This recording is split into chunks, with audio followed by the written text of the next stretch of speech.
संभव ही नहीं है। भारत को विकसित होना है तो हमें दूसरों पर अपनी निर्भरता को कम करना ही होगा।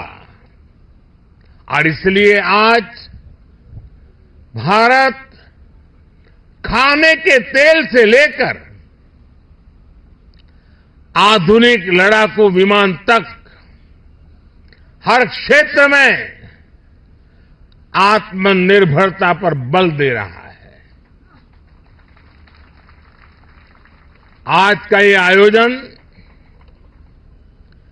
इसी संकल्प का हिस्सा है। आज मेक इन इंडिया की सफलता हमारे सामने है। हमारी तोपों, टैंकों, लड़ाकू जहाजों, हेलीकॉप्टर, मिसाइल सिस्टम, ये जो गर्जना आप देख रहे हैं, यही तो भारत शक्ति है। हथियार और गोला बारूद, संचार उपकरण, साइबर और स्पेस तक हम मेड इन इंडिया की उड़ान अनुभव कर रहे हैं। यही तो भारत शक्ति है।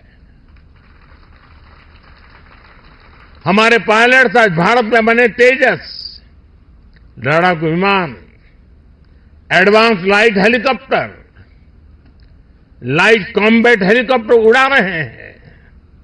यही तो भारत शक्ति है। हमारे सेलर्स पूरी तरह से भारत में बनी पनडुब्बियां, डिस्ट्रॉयर्स और एयरक्राफ्ट कैरियर में लहरों के पार जा रहे हैं। यही तो भारत शक्ति है।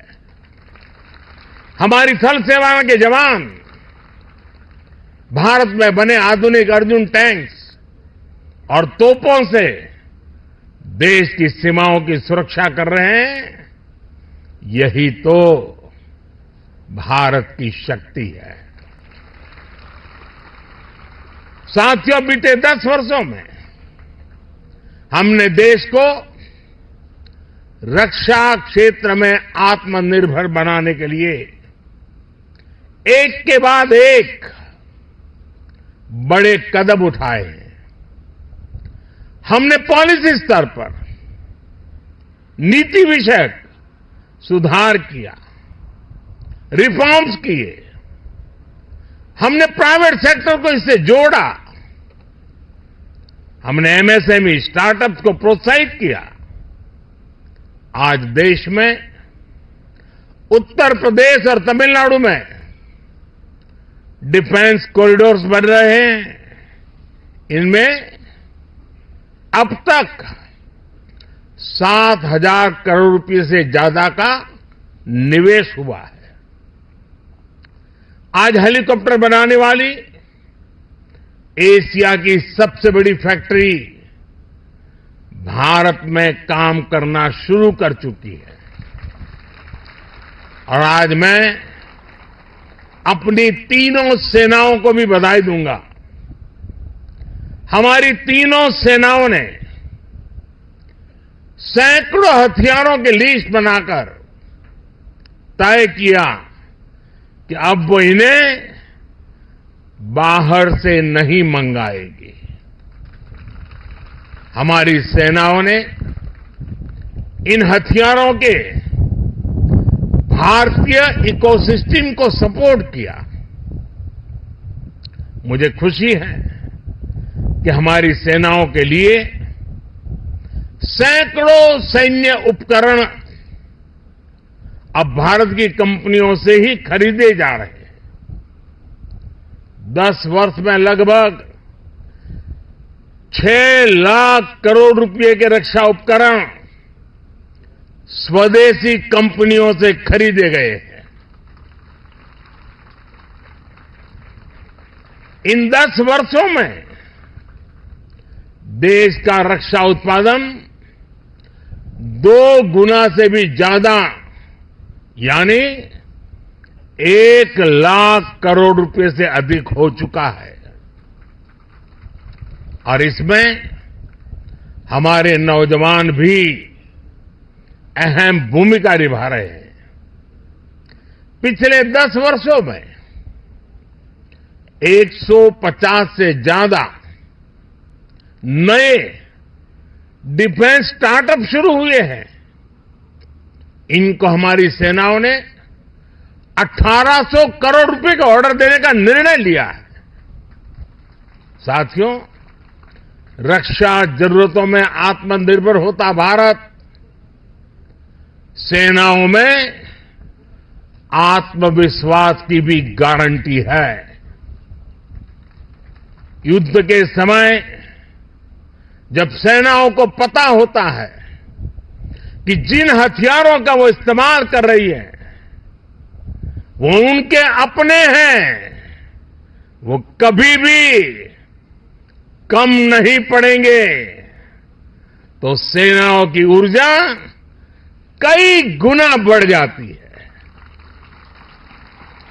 बीते 10 वर्षों में भारत ने अपना लड़ाकू हवाई जहाज बनाया है। भारत ने अपना एयरक्राफ्ट कैरियर बनाया है।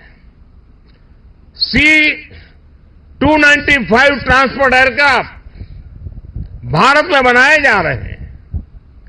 आधुनिक इंजन का निर्माण भी भारत में होने वाला है।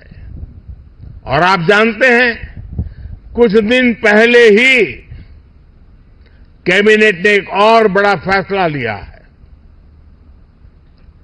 अब 5th जनरेशन लड़ाकू विमान भी हम भारत में ही डिजाइन, डेवलप और मैन्युफैक्चर करने वाले हैं। आप कल्पना कर सकते हैं कि भविष्य में भारत की सेना और भारत का डिफेंस सेक्टर कितना बड़ा होने वाला है। इसमें युवाओं के लिए रोजगार और स्वरोजगार के कितने अवसर बनने वाले हैं। कभी भारत दुनिया का सबसे बड़ा डिफेंस इंपोर्टर हुआ करता था। आज भारत डिफेंस सेक्टर में भी एक बड़ा निर्यातक बनता जा रहा है। आज भारत का डिफेंस एक्सपोर्ट 2014 की तुलना में 8 गुना से ज्यादा बढ़ चुका है। साथियों, आजादी के बाद से एक दुर्भाग्य ये रहा कि जिन्होंने दशकों पर देश पर शासन किया, वो देश की सुरक्षा को लेकर गंभीर नहीं रहे। हालत ये थी कि आजादी के बाद देश का पहला बड़ा घोटाला सेना में खरीद के दौरान ही हुआ। उन्होंने जानबूझकर भारत को रक्षा जरूरतों के लिए विदेशों पर निर्भर रखा। आप जरा 2014 से पहले की स्थिति याद कीजिए। तब क्या चर्चा होती थी? तब रक्षा सौदों में घोटालों की चर्चा होती थी। दशकों तक लटके रहे रक्षा सौदों की चर्चा होती थी। सेना के पास इतने दिनों का गोला बारूद बचा है, ऐसी चिंताएं सामने आती थी। उन्होंने हमारी ऑर्डिनेंस फैक्ट्रियों को बर्बाद कर दिया था। हमने इन्हीं ऑर्डिनेंस फैक्ट्रियों को जीवनदान दिया, उन्हें 7 बड़ी कंपनियों में बदला। उन्होंने एचएएल को बर्बादी के कगार पर पहुंचा दिया था। हमने एचएएल को रिकॉर्ड प्रॉफिट लाने वाली कंपनी में बदल दिया। उन्होंने करगिल युद्ध के बाद भी सीडीएस जैसे पद के गठन की इच्छा शक्ति नहीं दिखाई। हमने इसको जमीन पर उतारा। वो दशकों तक हमारे वीर बलिदानी सैनिकों के लिए एक राष्ट्रीय स्मारक तक नहीं बना पाए। ये कर्तव्य भी हमारी ही सरकार ने पूरा किया।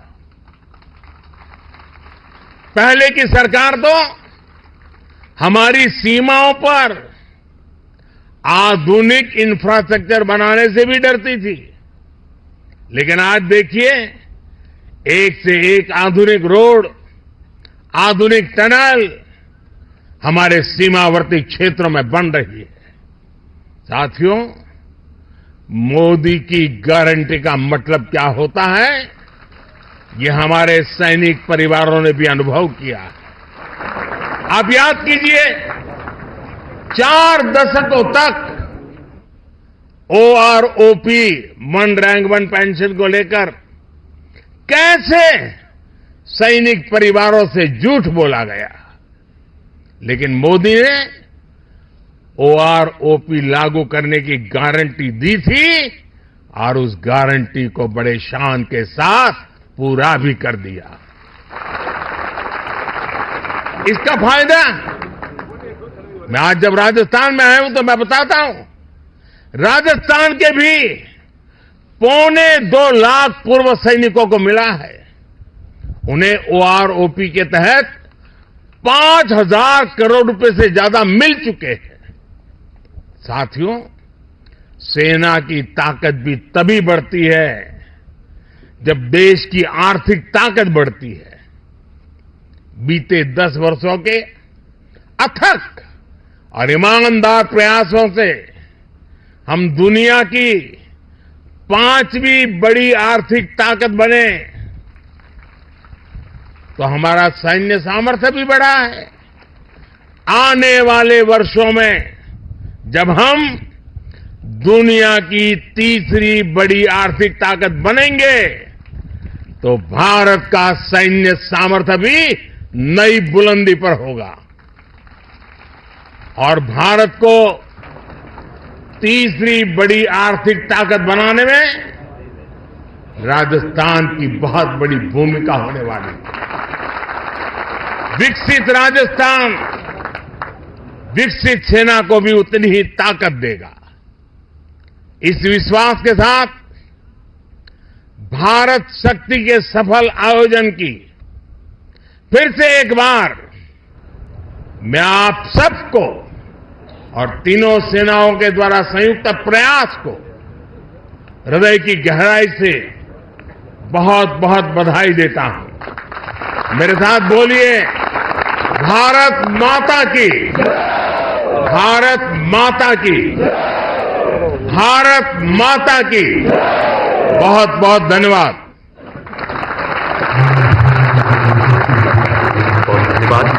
आपका हर शब्द राष्ट्र सर्वोपरि का उद्घोष है। हर भारतीय सैनिक के लिए कर्तव्य पथ पर डटे रहने की, अपना सर्वस्व न्यौछावर करने की प्रेरणा है। समस्त सैन्य परिवार की ओर से बहुत बहुत आभार श्रीमान।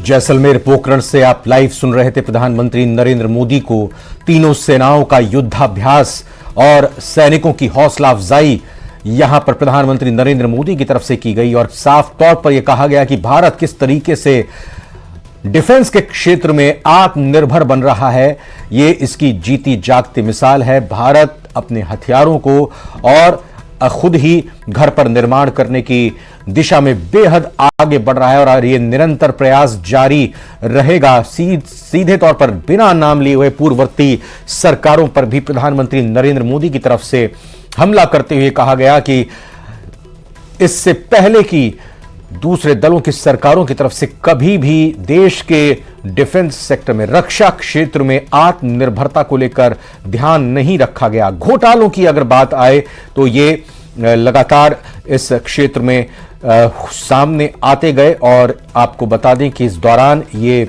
युद्धाभ्यास जिसमें तीनों ही सेनाओं ने एक साथ शामिल होकर देश की इन तीनों सेनाओं की शक्ति को दिखाया और देशवासियों को ये सुनिश्चित किया कि देश की रक्षा, देश की सीमाएं सुरक्षित हाथों में हैं। और प्रधानमंत्री नरेंद्र मोदी का ये ऊर्जावान, एक तरह से कहें कि प्रेरणा देने वाला संबोधन न सिर्फ सैनिकों के लिए जरूरी बल्कि देशवासियों के लिए भी बेहद जरूरी कि किस तरीके से भारत अपनी सीमाओं की रक्षा के लिए कटिबद्ध है, प्रतिबद्ध है,